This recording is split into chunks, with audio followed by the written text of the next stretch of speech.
The reason your characters feel flat is not because you haven't given them enough backstory. And it's definitely not because you haven't read enough craft books. And no, it's not because you need to add more quirks or more trauma or more snark to your characters. Your characters feel emotionally hollow because you're missing three specific things. And once I name them, you're going to feel it in your gut because you're going to recognize exactly what you've been doing wrong.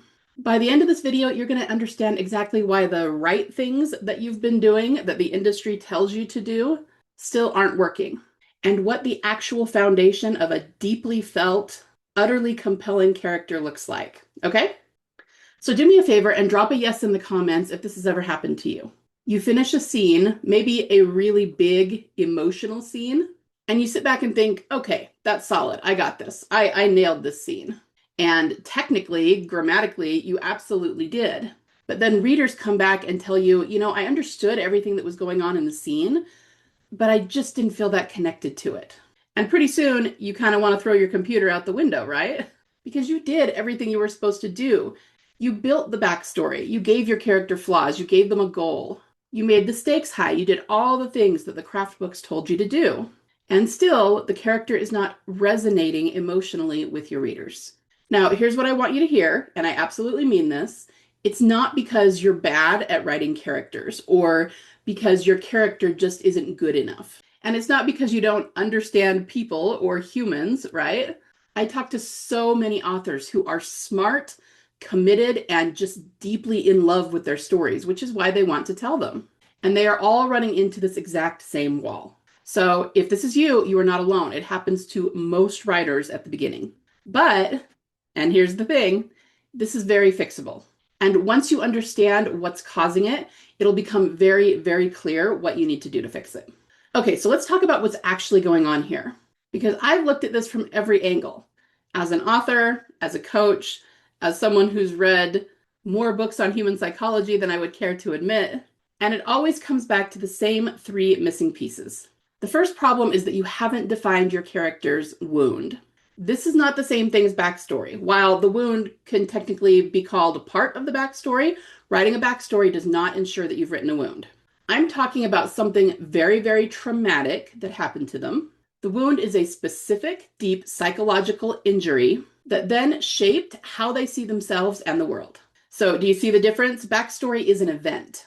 A character wound is what that event broke inside of them, what gave rise to a limiting belief. Think about it this way. You can have two characters who both lost a parent as a child, right? But they may come out of that traumatic event in completely different ways because it's not so much about the loss, it's about what they took from the loss, the conclusions they drew from it. Okay, so a limiting belief like, I am unlovable or people always leave. That's the wound. And if you don't have this nailed down for your character, then their inner arc has no emotional anchor. Their reactions start to feel random. Their choices start to feel inconsistent because they are. Without that anchor to guide you, you're guessing. And because of that, your reader cannot emotionally attach to that character. All right, the second reason this isn't working is because you also haven't defined the limiting belief. The character wound we just talked about creates a story that character tells about themselves, about who they are, about what they deserve, and about what's possible for them. And that story, that limiting belief, becomes like an invisible lens through which your character sees everything that goes on in the plot. It's the reason they make the choices they make, even the self-destructive ones. Maybe especially the self-destructive ones. So have you ever read a book or seen a film where the character made some choice and a lot of the audience were going, what an idiot, why did they do that? Chances are the people telling the story did not bring across the limiting belief and the character wound well enough. If they had, it's not so much that anyone would have agreed with the choice, especially if it was destructive, but people would have at least understood where it was coming from. Readers want to feel that your character's choices are psychologically inevitable. Not necessarily logical, not necessarily smart, psychologically inevitable, meaning they go, of course he did that. Of course that's the choice she made. Because given what he or she believes about themselves and their world, it's only logical that they would make that choice. And when that understanding is missing, Readers might still like your character, but it's hard for them to connect emotionally to your character. It's hard for them to get on board with the story and with the choices that the character is making. Okay, so they have like a logical connection to what's going on in the story, but there's not any emotional resonance for them and that character. And that's when they're not going to be able to get behind the character. That's when the scene is going to feel flat and boring. And so if you're having the problem that I mentioned at the beginning, that is the gap you're living in. I would put money on it that that is the problem. Okay, the third reason that you're having this problem, and this is kind of the big one, although it does build on the first two we talked about, you haven't planned the transformation of your character. We are not talking about the plot arc here. We are not talking about the character's external goal or OOD, if you know what that is. I'm talking about their internal arc, the internal transformation. And what that is a specific shift from the limiting belief that came out of their character wound to something that is freer and truer, kind of letting go of that limiting belief in some way. And I want to be really clear here. We're not talking about just a lesson learned or a moral. We're talking about psychological transformation, going from a deep-rooted belief to a different belief. And it's not something that you can do lightly. You have to make sure that the character earns this transformation across the entire span of the story, or else it will feel cheap and convenient to the audience. And when that's not planned, when you haven't mapped your character's transformation, your character arc starts to feel forced. And believe me, your reader can feel that. It's like the character changed because the plot demanded it, not because the character did the work of internal and like spiritual transformation. And guys, the readers will feel that every time. Every time. They are very intelligent. They know what they're looking for in a story, and they want to connect emotionally. They may not be able to articulate what's wrong and why they weren't able to connect, but it's there. And this is such a big problem that I see for authors, because so often they really do, dump their heart and soul into their stories, and then they can't understand why the reader isn't resonating with it. This is why, because they've never been taught to do this. Doing the internal work for your characters is what makes readers latch onto them. And it's a little bit difficult to explain because it's not something that's tangible that I can say, oh, create this in your plot. Oh, let's do the hero's journey. Oh, let's make sure that we have some conflict. It's deeper than that. It's more detailed than that. But if you don't have it, your readers are going to have a really hard time getting behind your characters. Now, here's what I think is probably true of you, because I see this constantly. You have not been sitting on your hands. You've probably tried a few things to get your characters to resonate, to get your story written. Let me name a few of those. Maybe you've built a deep backstory, and we're talking going all the way back, childhood, family history, formative moments, right? You made a whole document, and your character still came across flat on the page. Maybe you've used personality systems to try and give them a specific personality. And I'm not going to lie, I actually really do like that approach for certain things about your character. It's actually very valuable, but it doesn't do anything for the transformation. It does help you to know how your character may react to certain things based on their personality, but it doesn't give you a character wound, it doesn't give you a limiting belief, and it certainly doesn't give you a transformation. Maybe you added more internal monologue, thinking that would help readers connect. But here's the thing, while internal dialogue is great, it still doesn't always do the trick if you don't have the transformation, the character wound, all of the things. Because then your character is telling your reader how they feel, which is good, but it's not telling you why they feel that way or what they need to do to fix it. Maybe you made the trauma darker. You thought, if I push the pain further, it'll feel deeper. But pain without the psychology, without the reader understanding why it's there, without the reader seeing the character fight against the very thing that will heal them, just feels heavy and like you're trying to force some sort of emotion. And the reader really isn't going to step into that with you unless you give them a reason to. Okay, then there's the quirks and the snark. There was a whole movement probably 10, 15 years ago about snarky characters, and people thought that this is what would make their readers latch onto the character. It was a trend and it worked for some people, but overall, making your character snarky is not going to make them lovable. And finally, a lot of people, in order to make their characters more interesting or more emotional will just raise the external stakes, meaning you throw in a plot twist or you make something more risky for them or something. And again, those can be great if used correctly, but again, that's not going to give you the internal transformation for the character. That's not going to make your readers latch onto them and connect with them emotionally. That's not going to help them feel like they're three-dimensional and realistic and jump off the page. You can have all of those things that I just named, and again, they're not bad in and of themselves, but if you're still missing that internal transformation, none of them are going to make your readers latch onto your characters and have a need to know what happens with them and how the story is going to end. Okay, so here's what's actually happening under the hood. And I want to give you this framework because it's going to reframe everything you do from here. Basically, you've been trying to build emotional depth for your character through information, activity, maybe complexity, more backstory, more quirks, more plot, more description, more internal thought, more, right? But here's what I want you to understand, and please lean in because I want you to take this away. It will change the way you write every character moving forward, okay?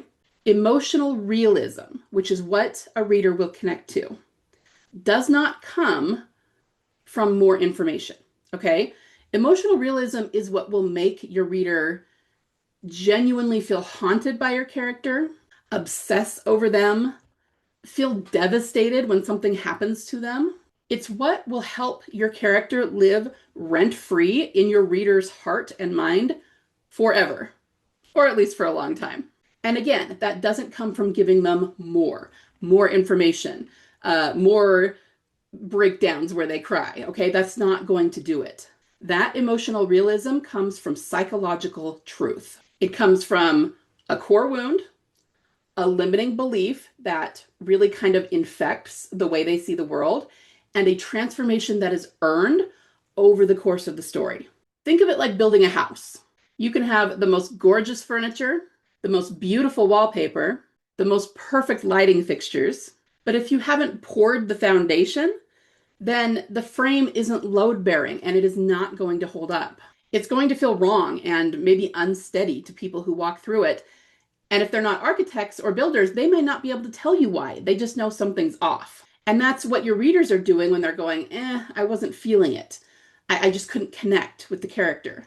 They're basically walking through a house, which is your story, your character, that looks finished, but it's not structurally sound. So in this analogy, your character wound is your foundation, your limiting belief is your framework, and the transformation is the whole reason you're building the house at all.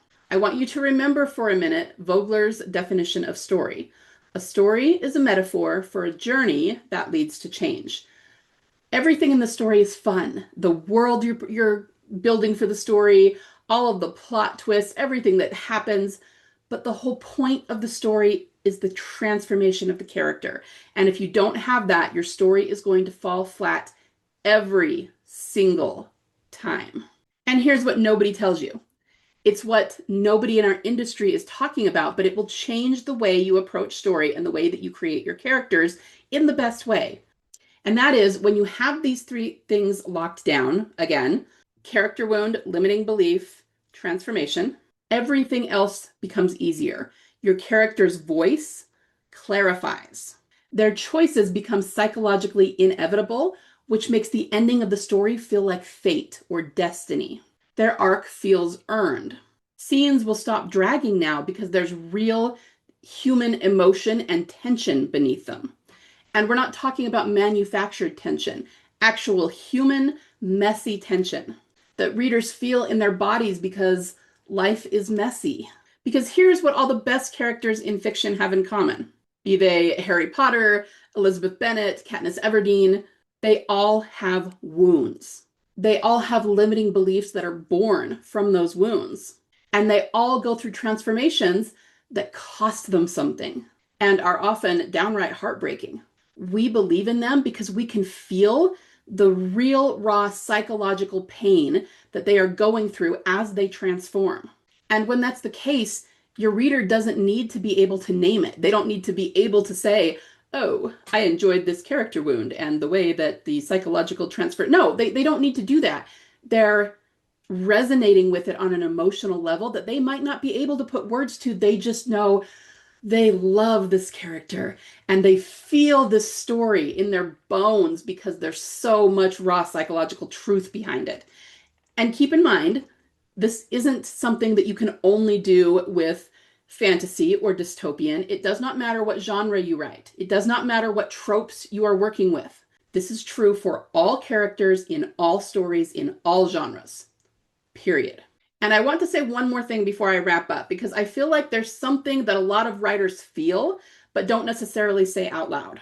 When your characters keep falling flat, no matter what you try, when you're doing everything right, but you keep getting this frustrating feedback, there's this quiet, kind of scary voice in the back of your mind that starts to ask, what if I'm just not good enough to write this character? What if I don't understand people well enough to do this? Why do other writers make this look so easy, but no matter what I do, I just can't seem to duplicate what they're doing for my character? So I want you to hear me when I say this. This voice is lying to you. The fact that you're watching this video, the fact that you care so much, the fact that you're still in the trenches trying to get your story written, trying to figure this out, okay? That is not the behavior of someone who doesn't understand people. It is not the behavior of someone who isn't intelligent enough to figure this out.